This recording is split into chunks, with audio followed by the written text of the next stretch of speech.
Left the bulb in for a good while. Is it leaking? Yeah. It's going to be sealed. That went through the same hole. Yeah, try it again, man. There is a group of 3 and I aim for the set. Yeah, I have to put a fresh hole in because. Okay. Yeah, that is really well. I put a fresh hole in first. In fact, no, I can see one. I can see one.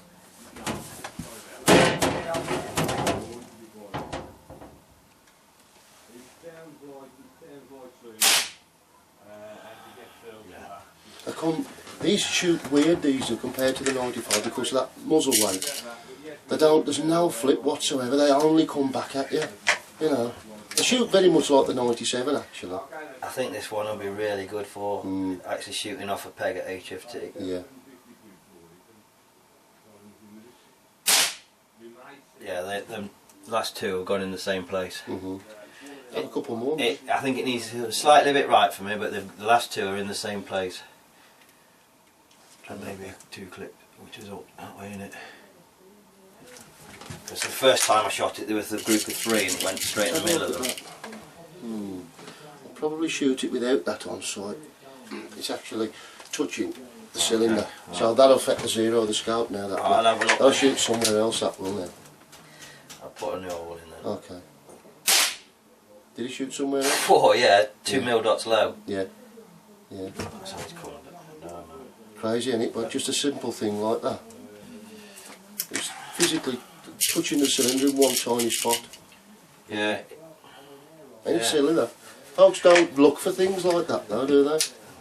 I don't usually use medium mounts as well, so it's something I wouldn't have thought about. Yeah.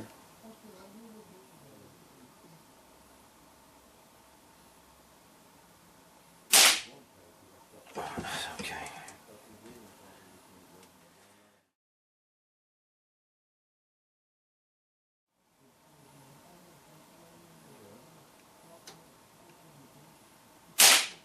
Now that went through exactly through the same hole without making it any bigger. Do it again then.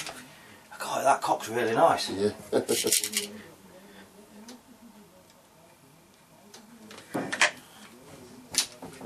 And the trigger's set perfect. I like it as well. Okay.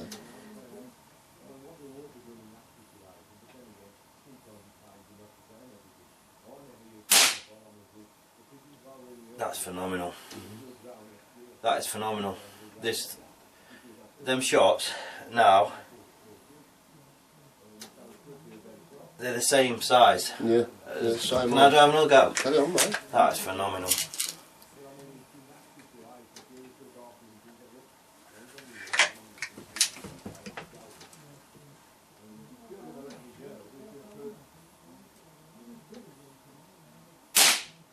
Oh. Slightly opened it, did you? It's still smaller than, it's probably 1.5, 177 pellet. I don't know what more that's. I'm going to give you a tip, so when you're pushing your pellet in, take more time, put seat in it. Sort of like that. Yeah. Push it in as far as your finger will make it go. So it does that to your finger. So every time keep the same. So every one is consistent then. Right, okay. Alright, now you probably find this will hit a slightly different place.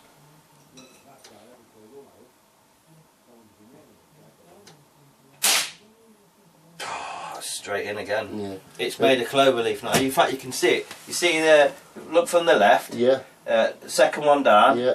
About a foot up. Yeah. You see there's one pellet down. Yeah. Slightly. And then there's a group of like finger. You do more consistent pushing them pellets in, and every one is sized then as it goes in. But you've got to try and remember that, because you can push them in 1/2 mil more than another. But you've got to, that's it, physically like that, so it leaves a mark on your finger. If you want true accuracy, that's the way to get it, mate.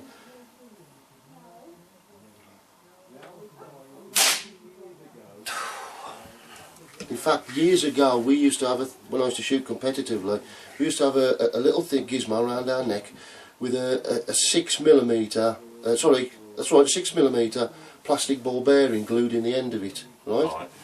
And when you cock the gun, put your pellet in, and we used to use this to seat it exact every time, but there's no need to. You just use a finger because it's the same every single time.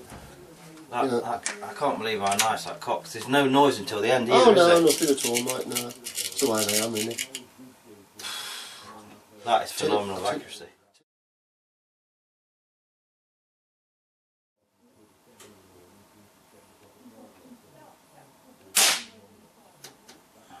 I know, they're good, aren't they? They work. Look at that group tone. You can I see it know, now. I How know. many shots have I shot in that now? About 5, mate. Yeah. That's unbelievable. Get the bugger that off, mate.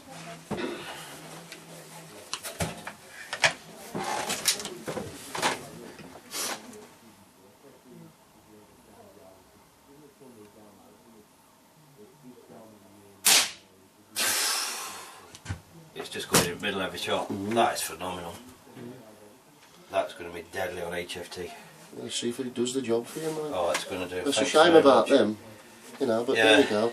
But it's better for you to have lower mounts and higher ones. Yeah, what I'll do is I'll Especially for your keep that close one on the range. back, and Yeah. then when I do my calibration, I'll just stick them it on that. there. That's what you're going to do. Yeah. The quality of these panoramas is lovely, Oh, aren't they? amazing, mate. Really, amazing. really good. Yeah, I'm so happy with that. Let's go and take it down and see what it's doing over the chrono then with the old air on, shall we? Yeah. Cheers, mate. Thanks very much, Tone. Grab your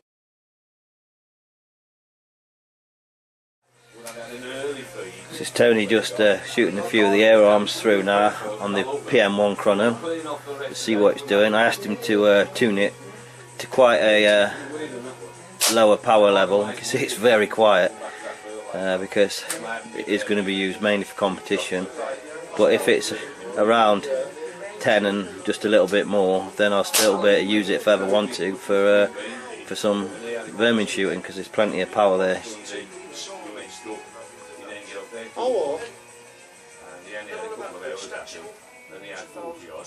But shooting it upstairs then with them air arms pellets, that was staggering accuracy. It's shocking. I was probably shooting groups then as good as I could have done with the old 177 HW100 I had.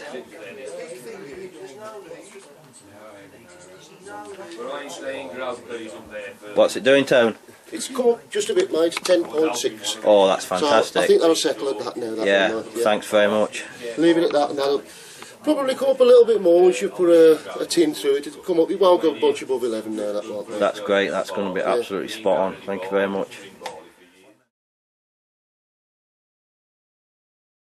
I'll just grab one out the back here. Alright, Tony's just off to show me a Virat rifle. I think it's a target rifle, what he's got.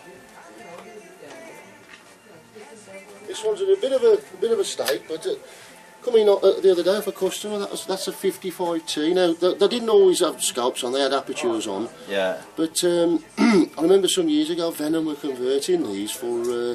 They got about 10.5 foot-pounds out of them. Fantastic little gun for FT shooting, though. Yeah. Really, really good. Is that what stock comes as standard with? Yeah, it was a T. Yeah, that T fits really. nice, doesn't it? Beautiful, weren't they? Yeah, very nice.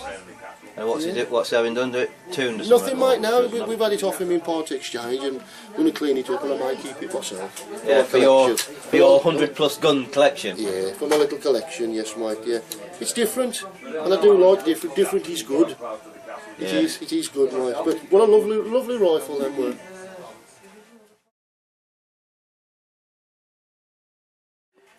This is the other rifle I couldn't pick up, as stated in the intro. This is my HW35. What had problems, and Tony's worked his magic and give it a service. It's not been tuned, has it, Tony? No, Just service just a this. service, mate. That's And all it's it needed. doing just under 11 foot-pounds, he says. In 177, 177. which ain't bad for an old 35. No, was it not in too bad nick apart from the things? what No, were it's okay. Somebody put PTFE piston head washers on it, and I'm not the greatest fan of PTFE. You do have problems with PTFE where temperature's concerned.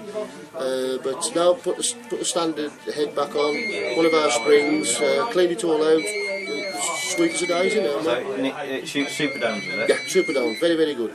The only pellet you put in an old 35, mate. So I'll get some super domes In off. 2-2 hobbies, nothing else. Alright, But in 177 super domes. smashing. Thank you very much. No problem. While I'm in the shop, I just noticed on Tony's back wall in his shop, he's got 4 of the synthetic looking stock rifles, and looking at the prices, 169 with the most expensive, sorry, 139 the bottom one, the most expensive 179. They look really good, and they come with scopes as well. You just tell us a little bit about them, Tony, and if somebody's saying starting off and they want to go shooting and maybe do a bit of vermin, a bit of target shooting, would they be the ideal scope rifles? More than a starting rifle, truthfully, so they're a good second rifle for somebody who wants something. Let's say for a bit of ratting around the barns and they don't want to scratch their pride and joy. Yeah. You know, but they'll do the job. Especially these new Gammos, they've got what's called a SATS trigger on. Right. The triggers, I ain't joking, they're really, really nice little trigger. Beautiful two-stage trigger, two-stage, very light let off. Very, very nice trigger on them, right? And they're accurate. I know there's a lot of plastic on them and that, but they're very, very robust little guns, mate. They're solid as a rock, they are. Very rarely get a problem with them. You know, So you get a lot of happy customers. They're bomb-proof, yeah. But a lot of guys buy these for the youngsters. Yeah. Because I mean, there's no weight there. Yeah. But there's hardly any recoil with them as well. You see. And what sort of power are they pushing out? They're just under 12 foot pounds. In fact, we've had a couple of them that've been a little bit too near the edge, so we've had to shoot them in a little bit to get them down. Yeah. You know, so they are bang on the limit. But they're quite easy to cock for the youngsters as well. You know. Oh yeah. Yeah, and at that price, I mean, that's with a scope as well, isn't Yeah, it? that's with the scope. That's with a Hawk with 10 years guarantee with them as well. You Yeah. can't really go wrong in that respect. Yeah, and what?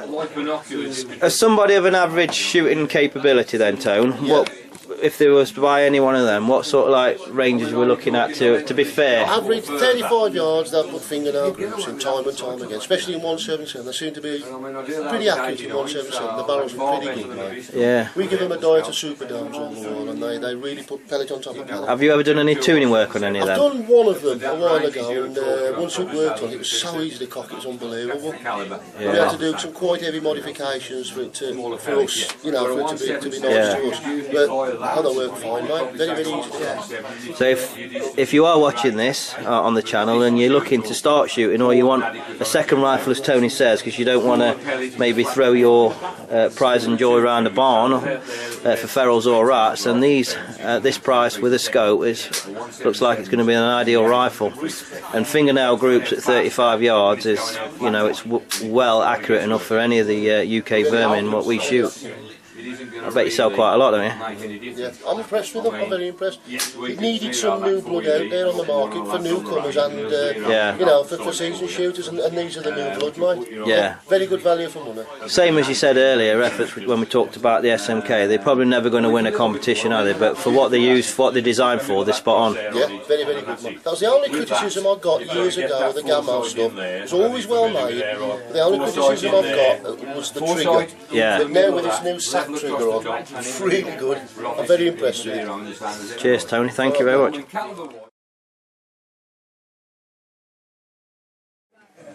Here's a close-up then of my new Sandal First Sports Tune HW98. Tony's obviously got the scope fitted now, which is the Hawk Panorama 4-12B 40 AO, as I've already stated. And you see, looking at the back of the rifle then, we'll move forward slowly. You'll see it's got the adjustable butt pad here and the adjustable cheek piece, so it can be fitted the stock to the individual shooter. And then if I come round, you'll see it's got a nice bit of rough stippling here, which is raised. Feels nice and comfortable, even though it is like a sandpaper sort of feel. But this will be good, especially on rainy, muddy HFT competition days. I don't use a glove myself, a lot of people do, but I know with that sort of stock and stippling on the stock, my hand's not going to slip. And then at the front of the rifle, you see it's got quite a short barrel, carbine barrel, with the barrel weight, which will assist in stopping muzzle flip. And then obviously if I just zoom in here on the top, you'll see Sandalfield Sports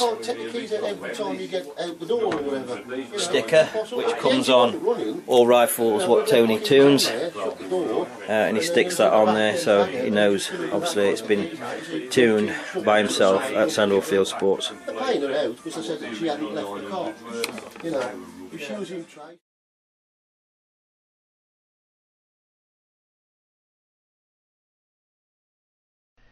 A few weeks ago, both myself and Davey, along with Mark Bernard and Lisa from Country Pursuits TV, and Darren Rogers, aka Lardy Vision, was invited up to Norwich to KPS Hunter's rat shooting permission. It's a waste disposal unit, and as you'll see when we actually put the footage up, there's a lot of rats that we shot that night. We estimated around about 300 rats. The images you're looking at now are through the NS200, and I'm using my new Hawk Sidewinder 30 scope with the SR Pro reticle. As you can see, this scope really agrees with the image from the NS200.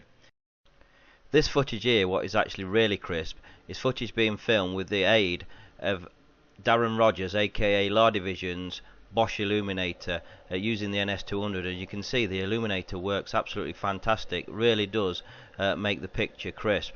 This is back to the normal night sight illuminator, and I've got it turned down here to around about this third setting. You can see there's plenty of light, and that was a 25-meter shot. You can see if you focus the night sight correctly and you use a scope what really is suited to the night sight system, you can actually see the ears on the back of the rats. This again is footage filmed using the Bosch Illuminator from Darren Rogers, yet again with the night sight, and just look at the crystal clear picture you can achieve. Over the next few months, both myself and Davey will be buying a Bosch Illuminator, and we'll be taking it on our rat shooting permissions with us to get this sort of footage each time we post.